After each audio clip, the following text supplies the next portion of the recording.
दोस्तों, अगर आप स्टॉक मार्केट या म्यूचुअल फंड में इन्वेस्ट करते हैं तो आपने कई बार एक्सपर्ट्स को कहते हुए सुना होगा कि एचडीएफसी बैंक बैंकिंग और फाइनेंस सेक्टर का एक बहुत ही पसंद किया जाने वाला स्टॉक है। लेकिन क्या आपने कभी जानने की कोशिश की है कि पिछले 22 साल से क्यों ये स्टॉक एक्सपर्ट्स का फेवरेट स्टॉक है और इसकी परफॉर्मेंस के पीछे इसका बिजनेस मॉडल क्या है? अगर आप ये जानना चाहते हैं तो बने रहिए इस वीडियो में। दोस्तों, किसी भी बैंक के लिए उसके पोटेंशियल क्लाइंट्स 3 कैटेगरीज में फॉल करते हैं। पहला प्राइवेट या रिटेल कस्टमर्स, दूसरा गवर्नमेंट और तीसरा इन्वेस्टमेंट या कॉर्पोरेट कस्टमर्स। एचडीएफसी बैंक के केस में इसका बिजनेस मॉडल तीनों टाइप के क्लाइंट्स के लिए परफेक्टली बैलेंस्ड है। और अगर आप टॉप स्लाइड में देखेंगे तो पिछले 3 साल में तीनों क्लाइंट्स की बिजनेस में एचडीएफसी बैंक में ग्रोथ हुई है। दोस्तों, रिटेल बैंकिंग के केस में एचडीएफसी बैंक का जो रिटेल लोन सेगमेंट है वो इंडिया के टॉप रिटेल लोन सेगमेंट्स में एचडीएफसी बैंक है और क्रेडिट कार्ड सेगमेंट में भी एचडीएफसी बैंक इंडिया में नंबर 1 है। गवर्नमेंट सर्विसेज में एक तो टैक्स कलेक्शन में और कैश मैनेजमेंट सर्विसेज में बहुत एचडीएफसी बैंक का इन्वॉल्वमेंट है और कॉर्पोरेट लोन या इन्वेस्टमेंट में भी दोनों तरीके का ब्राउनफील्ड ग्रीनफील्ड किस्म का लोन एचडीएफसी बैंक कॉर्पोरेट्स को देता है। दोस्तों, एचडीएफसी बैंक सभी एक्सपर्ट्स का इसलिए फेवरेट स्टॉक है बैंकिंग सेक्टर में क्योंकि इसका 90% ऑफ रेवेन्यू जो आता है वो रिटेल यानी कस्टमर सेगमेंट से आता है। और आप जानते हैं कि कस्टमर सेगमेंट या रिटेल कस्टमर्स का लोन जो है वो ज़्यादा डिफ़ॉल्ट नहीं होता। तो यही रीज़न है कि एचडीएफसी बैंक अपने सेगमेंट का एक टॉप बैंक है और इन्वेस्टर्स का फेवरेट बैंक है। अगर एचडीएफसी बैंक के बिजनेस मिक्स की बात करें तो जो डिपॉजिट्स इसके हैं पिछले 3 साल में रिटेल और होलसेल दोनों के डिपॉजिट्स में ग्रोथ हुई है और डिपॉजिट्स के केस में रिटेल डिपॉजिट्स ज़्यादा है। और एडवांस और जो प्रॉफिट बिफोर टैक्स है इसमें भी आप देखेंगे रिटेल और होलसेल कंपोनेंट दोनों इंक्लूडेड हैं और बाकी बैंक्स के कंपैरिजन में एचडीएफसी के केस में रिटेल का जो शेयर है वो थोड़ा ज़्यादा है।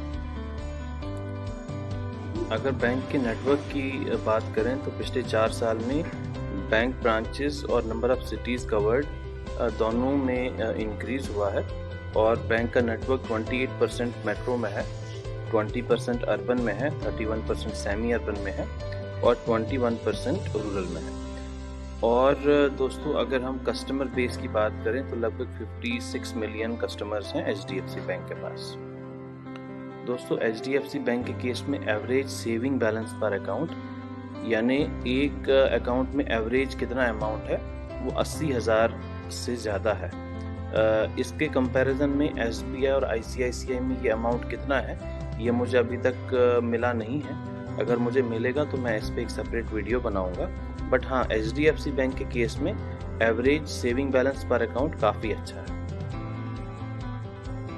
दोस्तों, टेक्नोलॉजी को एचडीएफसी बैंक ने कैसे लेवरेज किया है ये आप पिछले 10 साल का कंपैरिजन देख रहे हैं कि 2010 में सिर्फ 35% लोग इंटरनेट और मोबाइल बैंकिंग यूज़ करते थे एचडीएफसी बैंक के कस्टमर्स, जो कि 10 साल में 35% से बढ़कर 95% हो गया है और जिसकी वजह से जो लोग 20% लोग ब्रांचेस में जाते थे आज की केस में वो सिर्फ 3% है। दोस्तों, बैंकिंग सेक्टर की जो एसेट क्वालिटी है वो एनपीए से डिटरमाइन की जाती है और ये स्लाइड बहुत इंपॉर्टेंट है ये समझने के लिए कि एचडीएफसी बैंक एक्सपर्ट्स का फेवरेट बैंक क्यों है। उसका रीज़न ये है दोस्तों कि एचडीएफसी बैंक का ग्रॉस एनपीए और नेट एनपीए सिर्फ 1.26% और 0.36% है रेस्पेक्टिवली। इसके कंपैरिजन में एचडीएफसी बैंक के कंपैरिजन में एसबीआई का ग्रॉस एनपीए 4.9 है और एसबीआई का नेट एनपीए 1.5 है। सिमिलरली आईसीआईसीआई का ग्रॉस और नेट एनपीए भी काफ़ी ज़्यादा है, 4.96 और 1.1। एक्सिस बैंक का भी ग्रॉस और नेट एनपीए काफ़ी ज़्यादा है एचडीएफसी के कंपैरिजन में 3.8 और 1.2%। दोस्तों, एसेट क्वालिटी स्टेबल होने की वजह से पिछले 10 साल में आप देखेंगे कि एचडीएफसी बैंक का नेट प्रॉफिट कंसिस्टेंटली इम्प्रूवमेंट हुआ है और अर्निंग पर शेयर ईपीएस भी पिछले कुछ सालों में कंसिस्टेंटली इम्प्रूव हुई है एचडीएफसी बैंक में। रिटेल लोन की हमने बात की थी कि एचडीएफसी बैंक कैसे अपना पोर्टफोलियो में रिटेल लोन्स पे ज़्यादा फोकस करता है।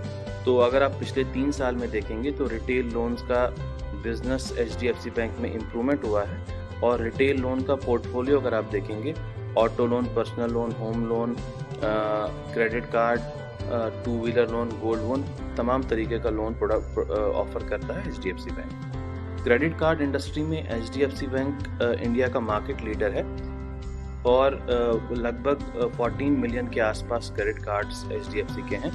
पिछले 3 साल में एचडीएफसी बैंक का कार्ड बिजनेस इम्प्रूव हुआ है, और लगभग 8 लाख से भी ज़्यादा इसके पास जो पीओएस टर्मिनल्स होते हैं, यानी जहाँ पे क्रेडिट कार्ड एक्सेप्ट होता है, वो एचडीएफसी बैंक की मशीन्स लगी हुई हैं। क्रेडिट कार्ड का मार्केट शेयर अगर आप देखेंगे तो एचडीएफसी बैंक नंबर 1 है, 23.6%। एचडीएफसी बैंक के बाद एसबीआई, आईसीआईसीआई और एक्सिस बैंक आते हैं। तो क्रेडिट कार्ड्स में भी एचडीएफसी बैंक नंबर 1 है इंडिया में मार्केट शेयर के हिसाब से। दोस्तों, पेमेंट बैंक्स यानी मर्चेंट बिजनेस वाला जो सेक्टर है, यानी point of sale ATM machines और ऑनलाइन भी पेमेंट गेटवे, उसमें एचडीएफसी बैंक डोमिनेंट प्लेयर है इंडिया में, और इसका मार्केट शेयर 42% से भी ज़्यादा है। और पिछले 5 साल में इस सेक्टर में एचडीएफसी की 4x ग्रोथ हुई है। दोस्तों, ये कंपैरिजन है एचडीएफसी बैंक के शेयर और एसबीआई के शेयर का। अगर एसबीआई शेयर का आप ऑल टाइम रिटर्न देखेंगे तो वो लगभग 3000% के आसपास का है, लेकिन अगर आप एचडीएफसी बैंक के ऑल टाइम रिटर्न्स देखेंगे, वो लगभग 28,000% से भी ज़्यादा के रिटर्न्स दिए हैं इसने अपने इन्वेस्टर्स को। और मार्केट कैप अगर आप देखेंगे एचडीएफसी का, वो लगभग एसबीआई से 2 गुना के आसपास है। ये कंपैरिजन है एचडीएफसी के स्टॉक और आईसीआईसीआई बैंक के स्टॉक को। तो अगर आप आईसीआईसीआई का भी ऑल टाइम रिटर्न देखेंगे तो 19,000% के आसपास का है, और एचडीएफसी बैंक यहाँ पे भी आईसीआईसीआई बैंक से ज़्यादा ऑल टाइम रिटर्न्स दिए हैं, लगभग 28,000% से भी ज़्यादा। और again market cap ICICI bank से भी ज़्यादा एचडीएफसी बैंक का मार्केट कैप। अगर हमने कंक्लूड करना हो एचडीएफसी बैंक के बिजनेस मॉडल को कि एक ग्रोइंग इकोनॉमी में गेनिंग मार्केट शेयर है एचडीएफसी बैंक का, नेशन वाइड नेटवर्क है, वन स्टॉप फाइनेंशियल और पेमेंट बैंक सर्विसेज ऑफर करता है ये। इसका जो बैलेंस शीट और एनपीए है बहुत ही बढ़िया है, मैनेजमेंट इसकी बहुत ही अच्छी है, जिसकी वजह से अपने शेयर होल्डर्स के लिए एक बहुत अच्छी वैल्यू प्रोपोजिशन ऑफर करता है। आज के इस वीडियो में दोस्तों इतना ही। ये वीडियो अगर आपको अच्छा लगा तो आप लाइक करें, कमेंट भी करें और चैनल को सब्सक्राइब करें।